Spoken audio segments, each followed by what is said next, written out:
ब्राह्मणों पर इतने ज़्यादा हमले बढ़े। खासकर ब्राह्मण समाज पहली बार जंगल राज स्थापित हो गया है। इसके नाम पर आज संविधान को एक तरफ एक संगठन के नेता जा रहे हैं, तो एक राष्ट्रपति को इनविटेशन ही नहीं दिया गया, उन्हें निमंत्रण ही नहीं दिया गया, तो कहीं ना कहीं एक संवैधानिक मूल्यों का अपमान भी है और एक जो गरिमा थी राष्ट्रपति पद की उसका भी अपमान है। तो कहीं ना कहीं दलित के नज़रिए से वो देख रहे हैं उन्हें, क्योंकि पहले भी देखा गया है कि राष्ट्रपति को मंदिरों में घुसने से रोक दिया गया, तो वो तो राम मंदिर था, शायद इस वजह से रोक दिया गया।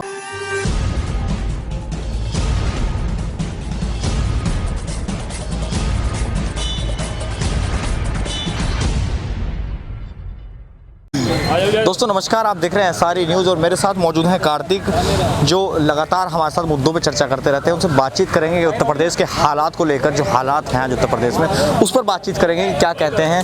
सर बहुत बहुत स्वागत है कार्तिक आपका। आज जो हालात हैं उत्तर प्रदेश के, कानून व्यवस्था हो या जिस तरह रेप की घटनाएँ जो बढ़ रही हैं, और इन तमाम चीज़ों पर बातचीत करेंगे। क्या लगता है, इस पर क्या कहेंगे आप? जी, फिलहाल का अगर दौर देखा जाए तो हम ये कह सकते हैं कि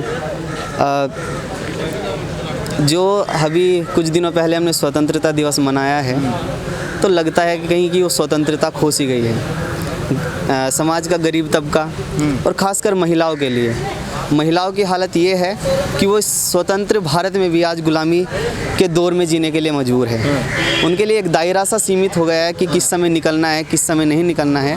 और बलात्कारों की संख्या ये दिन प्रतिदिन इतनी बढ़ती जा रही है कि जो देश की आधी आबादी है वो आज बेड़ियों में जकड़ा हुआ महसूस कर रही है। और ख़ासकर आप देख रहे हैं कि कभी ऐसा पहले नहीं हुआ कि ब्राह्मणों पर इतने ज़्यादा हमले बढ़े।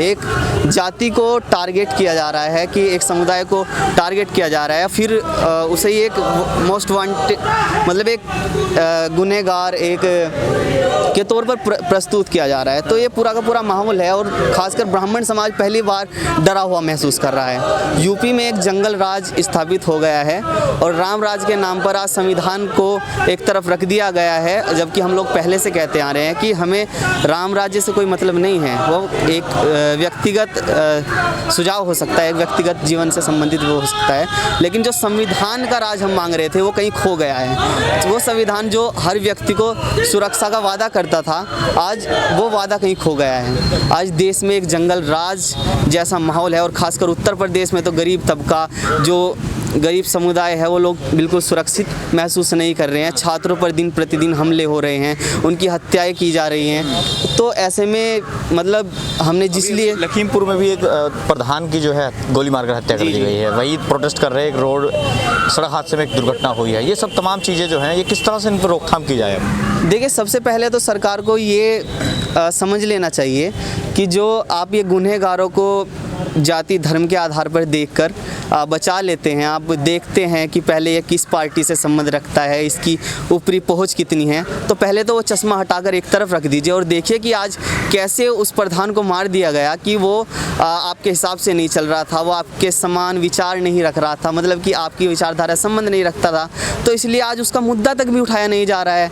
और सरकार कहीं सोई सी हुई है और बार बार धर्म का चश्मा हमारे आंखों पर लगा देती है कि फला धर्म वो धर्म, तो उससे हमें कोई मतलब नहीं है। पहले हमारी जान माल की सुरक्षा का माहौल हमें दीजिए, उसके बाद धर्म, रही बात धर्म की, तो धर्म से तो हम जी रहे हैं, वो हमारा व्यक्तिगत जीवन से संबंधित है।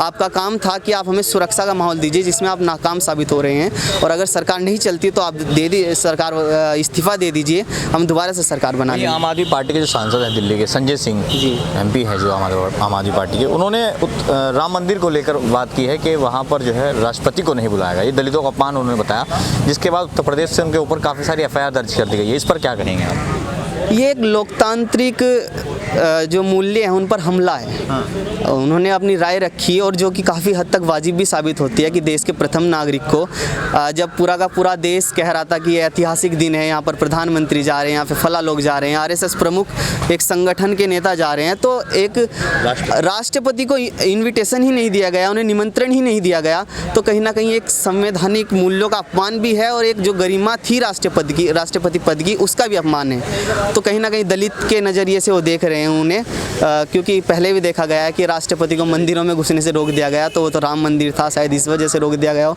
संघवादी विचारधारा। साफ है कि दलित सिर्फ वोट के लिए होता है। देखिए, दलितों को तो वोट बैंक हर पार्टी ने बनाया है और खासकर जो भाजपा है वो उसका तो पूरा का पूरा एजेंडा साफ है कि जिस समय इलेक्शन होते हैं उस समय वो हिंदू होते हैं, दलित, और जब इलेक्शन ख़त्म हो जाता है फिर वो शूद्र हो जाते हैं, दलित हो जाते हैं, फिर उन्हें नक्सली बताकर जेलों में भर दिया जाता है। तो इसमें तो कोई दो राय नहीं है। चलिए, शुक्रिया सर। तो मेरे साथ बातचीत करने के लिए कार्तिक मौजूद थे। कार्तिक लगातार हमारे साथ जुड़ रहे थे, तमाम मुद्दों पर बातचीत करते रहते हैं। इस वीडियो, इस खबर के बारे में आपका क्या कहना है, ये कमेंट में राय जरूर दीजिए और चैनल को सब्सक्राइब जरूर कीजिए। धन्यवाद।